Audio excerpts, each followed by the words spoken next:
On a previous edition of Michigan Magazine, we told you of the resilience of the devastated northern Michigan community of Comins.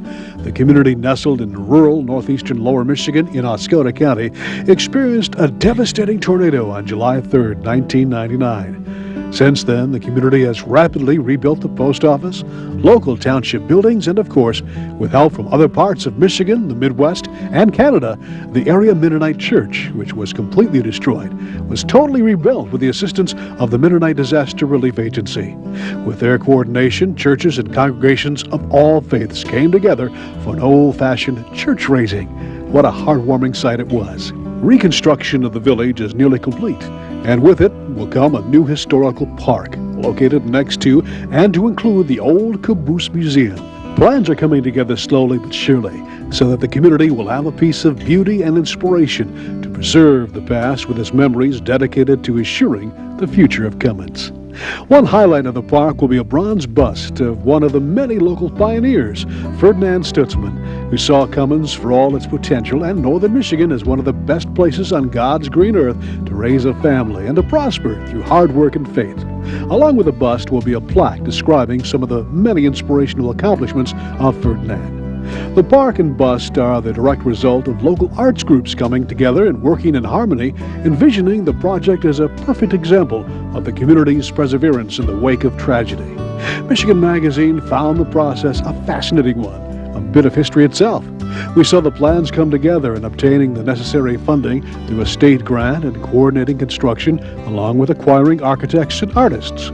The artistry of the sculpting of the bust was of added interest to us as the coordinating committee secured the talent of area sculptor Joseph Donna of Kirtland Community College. Mr. Donna is the sculpting instructor of KCC and welcomed us into the college's studio to observe highlights of the process. Upon arriving, we were given a quick viewing of some ongoing student projects that certainly proved the instructor's expertise in stimulating the future sculpting geniuses. The sculpture of Ferdinand Stutesman would take literally months to complete, from conception to dedication. Well, I'm going to start off by making a clay sculpture here at Kirtland Community College, and hopefully I have a good enough photograph to start off with. Today I'm going to be throwing up the essential form, so I end up with something that looks like the top of a bowling pin when we're done.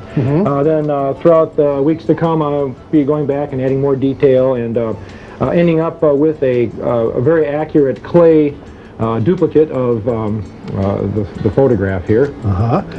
Then I'll be covering it with plaster, making a mold, and eventually cleaning the mold out and casting that mold in wax, and then that wax will be delivered to Michigan State University where they're going to cast it in bronze. I see. So this is the very first step here.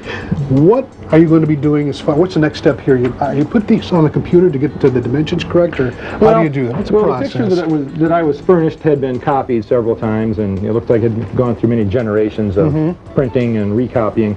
So I was just trying to get the contrast up a little bit so I could see some more of the definition, maybe in the wrinkles and some of the more obvious features of the face.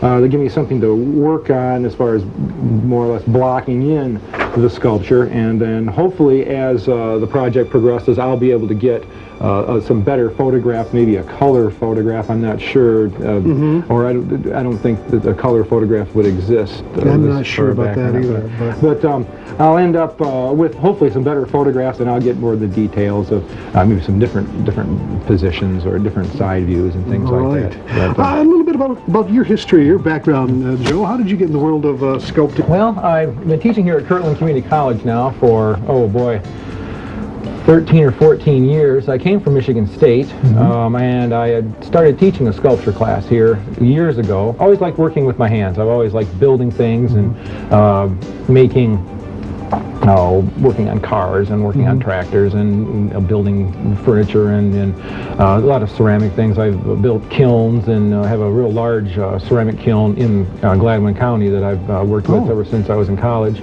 So I just always liked working with my hands and making things, and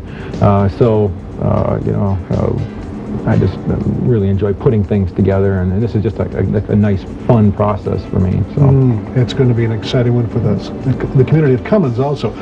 All right, tell us exactly, again, what you're going to be doing here today. Well, and the procedure. Today, I've got the armature all set and ready to apply clay to. Clay, when it comes out of the mixer, it's all chunked up and it's not necessarily in the best possible condition to work with. It has a tendency to want to fall off from the armature if you try to get too elaborate or too involved right away.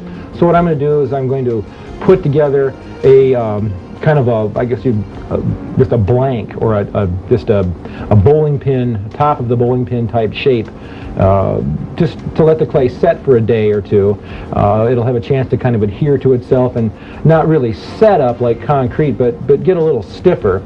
Then I'm going to go back in and start working or applying facial features like the nose, making indentations for the eye sockets and things like that. And then, gradually, as I have time in between my class and my schedule here at the college, work through to the point where it's a finished sculpture.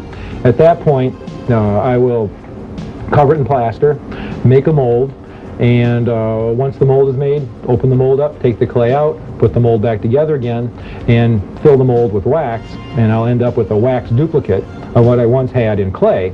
At that point, I'll take the wax, take the plaster away, and send it down to Michigan State, and they'll finish the bronze casting process. They'll encapsulate it in another mold, and then go from there.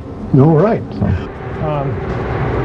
probably the actual casting of the bronze is more than half of, or more than 50% of the labor involved in making the sculpture.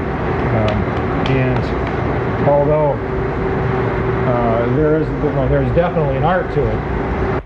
Well, as you can see, our sculpture here has progressed quite a bit since the last time you were here.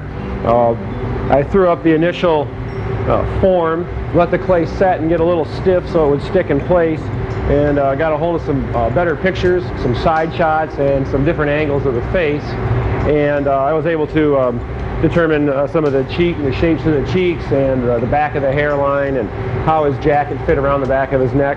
So I've just been gradually adding, tweaking, changing the shape of the nose, moving a little bit here and there, starting to build up some of the chest and shoulder areas, and within a few days of work I'll have the bust finished. Then I'll encapsulate it in plaster, similar to this piece over here. This is one of my students' work. Inside here is a life-size Komodo dragon. Once the plaster mold is made, you can see that there's just a hint of a seam along here. We'll open that mold up, take the clay out, put the mold back together again, and then begin laying wax inside of it. And then once the wax sculpture is finished, we'll end up taking the wax off of that and then sending it to the foundry to be cast.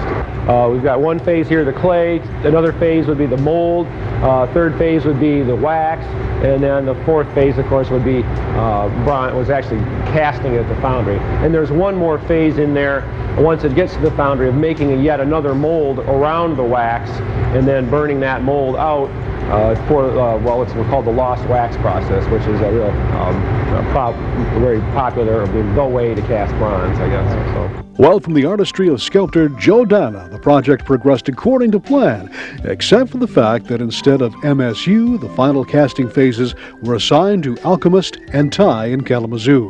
The project size necessitated the change. MSU staffer Mike McCune provided technical assistance in finding the private company with the proper facilities willing to work within the budget and time frame. At last report, the bust was complete and was in storage at Steiner's Pioneer Museum just down the road from the Michigan Magazine Museum, awaiting the final official unveiling after the final phases of the Comins Historical Park is completed. We at Michigan Magazine thank area historical committees and the Village of Comins for sharing this community project with us, for all to appreciate the spirit and resilience of Comins, Michigan, a true Michigan inspiration.